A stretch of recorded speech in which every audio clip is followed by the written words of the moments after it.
With earnings season in the rearview mirror, news wires in the week ahead will be less congested with scrolling headlines. The week, however, will be mostly focused on the housing market, while the Fed is slated to release the minutes from its latest policy meeting, and the Federal Reserve Bank of Kansas City will host its annual Economic Policy Symposium in Jackson Hole. The calendar starts to pick up steam on Wednesday with a new report on existing home sales for July, as well as an update on petroleum inventories from the EIA. Existing home sales had fallen for the third straight month in June, marked by declines in the South and West.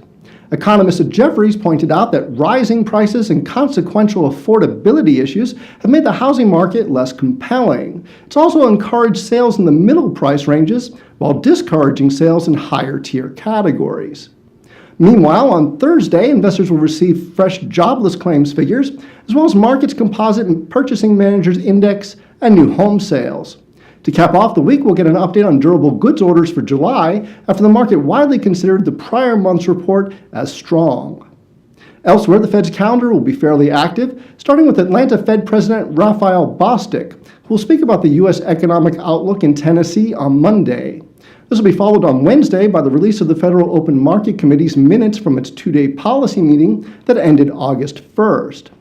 Although the Fed left the target range for the federal funds rate unchanged at its last meeting, analysts generally expect an additional rate hike at the conclusion to its meeting in September, as well as another in December, bringing the total to 4 rate increases in 2018. In the latter part of the week, the heads of the world's central banks will join forces with academics, bank chiefs, economists, and U.S. government representatives to discuss long-term policy issues at the Kansas City Fed's annual Economic Policy Symposium in Jackson Hole, Wyoming. Investors typically tune into the event for any potential shifts in policymakers' decisions about the global economy or financial markets.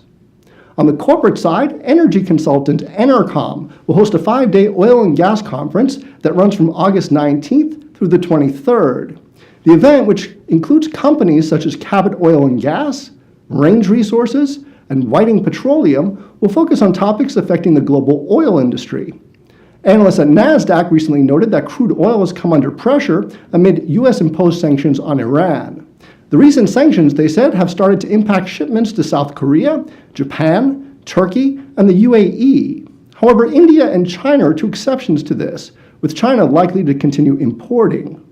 Meanwhile, Asbury research strategists recently observed the Invesco DB Oil ETF declining from 3 straight months of investor indecision, targeting an additional 7% decline, which would turn the major trend downwards. Overall, they said crude oil is pointing toward more third-quarter weakness. In the meantime, select the event calendar option in the IBKR Trader workstation for a full list of U.S. and global corporate events and earnings, dividend schedules, economic data, IPOs, and more. I'm Steven Levine for Interactive Brokers, asking you to enjoy your weekend.